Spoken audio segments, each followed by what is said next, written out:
Halo, Assalamualaikum warahmatullahi wabarakatuh. Apa kabar? Mudah-mudahan kalian dan keluarga barang sehat walafiat. Jumpa lagi dengan pelajaran kimia. Kali ini kita akan belajar materi pertama kita di kelas 11, yaitu tentang hidrokarbon ya. Pertama kita bahas dulu nih, apa sih kegunaan hidrokarbon sehari-hari? Hidrokarbon paling banyak dipakai sebagai bahan bakar, ya. Mulai dari motor sampai dengan pesawat itu pasti pakai hidrokarbon sebagai bahan bakarnya. Nah, selain sebagai bahan bakar, apalagi nih? Nah, selain itu untuk gas LPG sama untuk aspal. Jadi aspal ini juga termasuk pemanfaatan dari hidrokarbon. Ada banyak lagi manfaatnya. Oke, nah sekarang target kita setelah kalian lihat video ini, kalian bisa paham keistimewaan atom karbon dengan pengertian hidrokarbon ya. Kita mulai dulu dari apa sih kekhasan atom karbon. Seperti yang kamu tahu, karbon itu termasuk golongan 4A ya. Dia punya 4 elektron valensi. Masing-masing elektron valensi ini bisa digunakan untuk berikatan, ikatan kovalen. Jadi kalau ada atom hidrogen, berarti karbon ini bisa berikatan dengan 4 atom hidrogen. Jadi keistimewaan pertama adalah karbon memiliki 4 elektron valensi. Keistimewaan berikutnya, karbon ini bisa membentuk rantai dengan karbon yang lain. Jadi karbon dengan karbon bisa saling berikatan membentuk semacam rantai.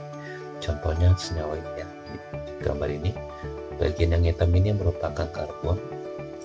Ini ada 5 ya. Kemudian yang putih ini hidrogennya.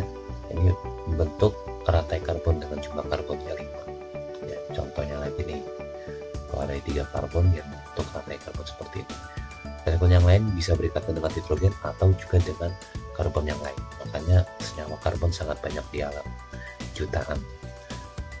Oke, nah keistimewaan berikutnya adalah ukuran karbon itu relatif kecil. Jadi ikatan kovalen yang dibentuk dengan atom lain itu kuat.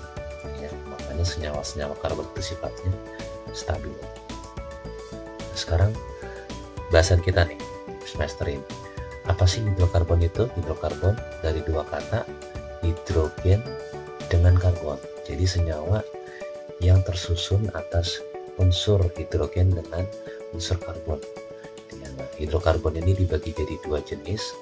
Ada hidrokarbon jenuh dengan hidrokarbon tak jenuh.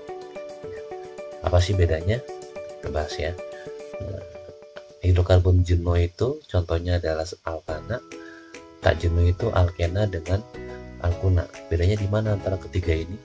Kalau alkana, ikatan kovalen antar atom C-nya ini adalah kovalen tunggal. Ya. Sedangkan kalau di alkena, ikatan kovalen antar karbonnya ini rangkap 2. Ya, minimal ada 1 yang rangkap 2. Ya, sedangkan kalau di alkuna, ikatan kovalen antar karbonnya ini rangkap 3. Ya, minimal ada 1 rangkap 3. Kita apa disebut dengan hidrokarbon jenuh? Karena pada alkana ini jumlah hidrogennya itu maksimal yang bisa diikat oleh atom karbon.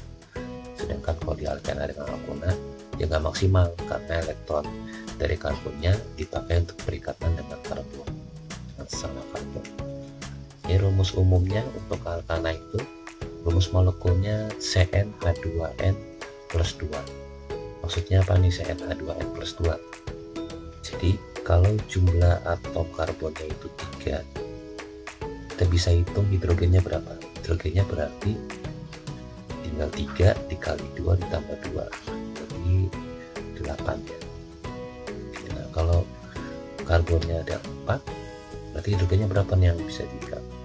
Hidrogennya 4 dikali 2 8 tambah 2 10 gitu ya. Nah, kalau di alkena rumus molekulnya itu CnH2n. Jadi kalau karbonnya ada 3, maka hidrogennya 3 dikali 2. Kalau karbonnya 4, hidrogennya berarti 8.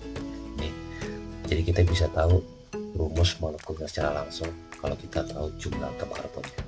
Nah, sekarang kalau di alkuna CnH2n 2. Jadi kalau hidrogen karbonnya ada 3, Nah, hidrogennya 3 dikali 2 dikurang 2, 4 ya. Kalau misalnya karbonnya ada 4, berarti hidrogennya rumus molekulnya jadi C4H6. Kalau misalnya karbonnya 5, berarti rumus molekulnya menjadi C5H8. Seperti itu. Jadi kita bisa menentukan rumus molekul dari alkana, alkena, alkuna dengan kita mengetahui jumlah atom karbonnya. Oke, sampai sini pembahasan kita pada video kali ini. Quote hari ini, jadi mumpung kita masih muda, harus rajin-rajin belajar supaya nanti ketika kita sudah tua, kita bisa memetik hasil dari apa yang kita usahakan sekarang. Tetap semangat walaupun dalam keadaan terbatas dalam kondisi pandemi. Assalamualaikum warahmatullahi wabarakatuh. Salam sehat.